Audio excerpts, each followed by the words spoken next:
Hey everybody, welcome to my channel. Recently I get a lot of questions about outdoor hydroponic. Is it possible to grow Kratky method or non-circulating method of hydroponic outside? So the answer is yes, but it does require a bit of work to have success. So here I have two containers of different sizes that I grew indoors, and then I took it out here about 2 weeks ago. So if you go back to the video, I will link you to the at the bottom of the screen in the description, so you can check out the videos that I did initially when I grew this setup inside. And then after I harvested the plants, I cut everything back and then I left it outside. Right now, the temperature where I am is always going to be 90s and above Fahrenheit. So today is 93 degrees Fahrenheit. And the plants are grown just fine. And that is because it has developed root already, so that the roots can go down into the nutrients reservoir and collect what it needs. So I will show you that in a bit.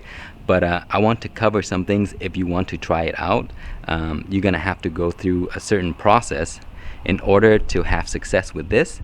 So here, let's take a look.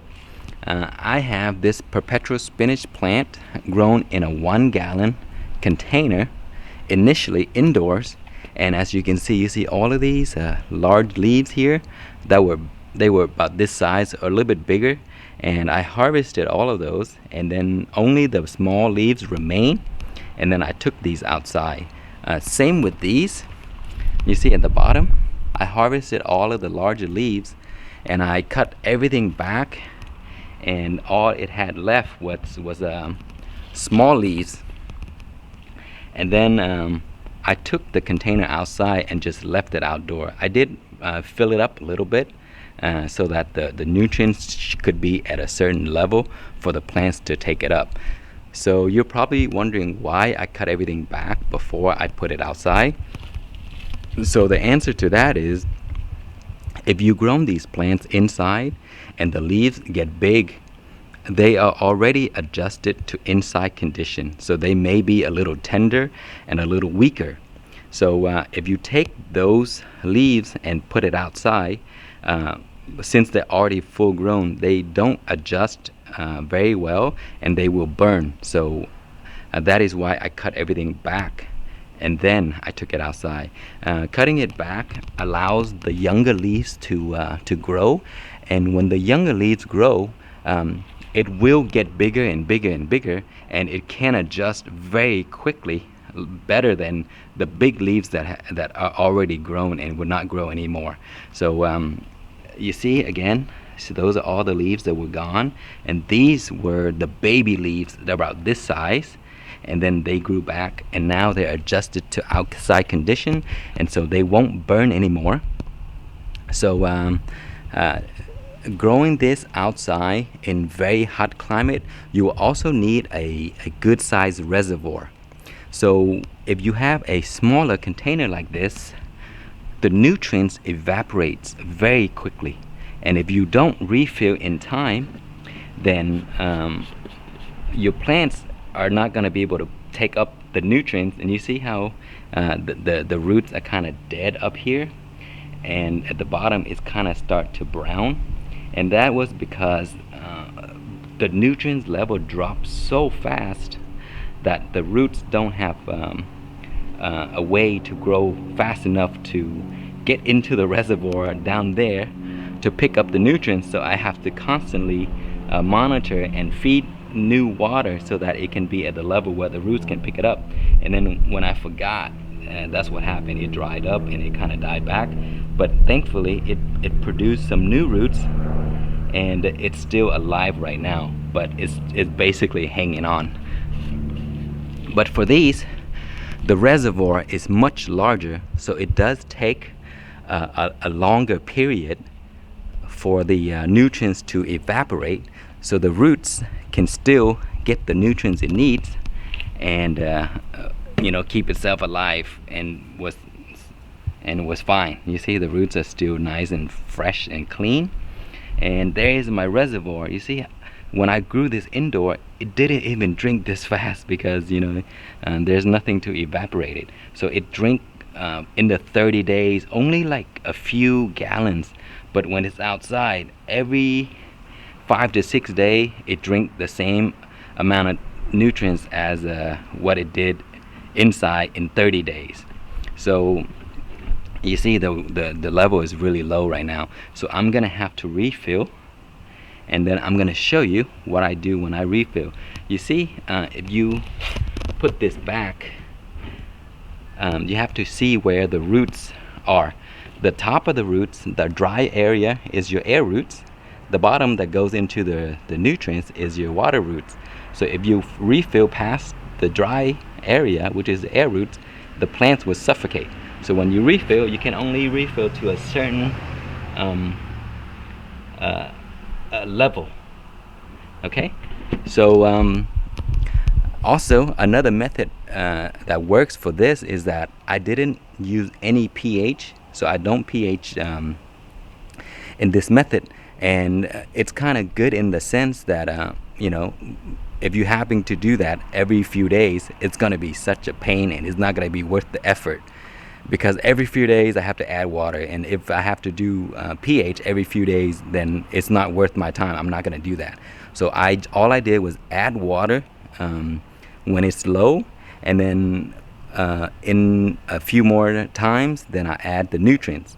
So it's been about 6 days now that I add the last nutrients batch.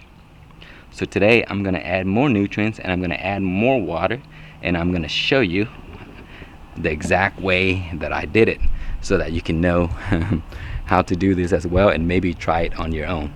So let's go ahead and add some nutrients. Okay, so to add the nutrients and water, all I did is just lift the lid, move it aside, and you can actually see the roots in there. So the nutrients I use is the AeroGarden plant food, and I like using this because I have a huge bucket of this that I haven't used in a long time, and I need to use this up. But also when I use this nutrients, I don't have to pH anything. So that is another way that that's why I like to use this in this type of setup. So what I usually do first to add more nutrients when the water evaporates so much is to take my solution, shake it up really well. You must shake it up because these kind of like collect at the bottom, the solids, and then just draw 5 milliliter per gallon. So if you're gonna fill 2 gallons, then you gotta do 2 of these. So make sure you just add it and kind of like sprinkle and disperse it everywhere.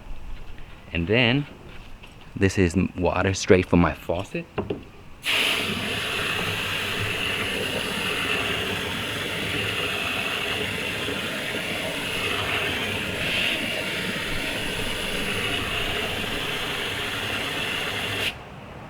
Remember, you got to check the air roots over there. Don't go past the air roots, because if you do, your plants are gonna drown. Okay, there you have it. And then I close this up,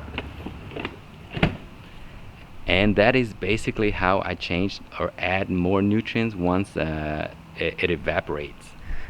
Alright, here's a look at the plants again. They are doing amazing. They look beautiful, and you can do a bunch of harvest. Just cut all of the larger leaves, leave the small ones, don't cut the whole entire plant, and then in 2 weeks it'll come back to this again, and then you can cut it again. So if you can continue to do that and monitor the water, and occasionally if you do it too many times, make sure you change out the entire reservoir, because it'll be out of balance and stuff like that. So changing it out after 2 or 3 refills, maybe 4, may be a good idea. I haven't had to do that yet because it's only been a few weeks outside.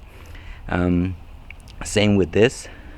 It'll do just fine. And as I mentioned, smaller containers are harder to maintain, so it does require a lot of work. And also, when you do this type of setup, you have to be careful, because sometimes it rains, and in the last 2 weeks it hasn't rained yet, so I've been lucky. But rain will come in a few days, and you can either pull this and move it into your garage or whatever, or you can just leave it out here, and then once the rain is done, come and pour out the water and make sure it's back to the level that the air roots needs to breathe. So that is sort of like a setback when you do this outside. So if you have a way to cover them up, then I guess that would be a great way to grow these outside and have vegetable without having to do a lot of work. So that's it, guys. So that is the answer for those that have been asking, and I wanted to show you results also, because just telling people really doesn't do too much sometimes. It's better if they can see what's happening. So I hope you enjoyed the video, and if you have any questions or comments, please leave it below, and thank you so much for watching.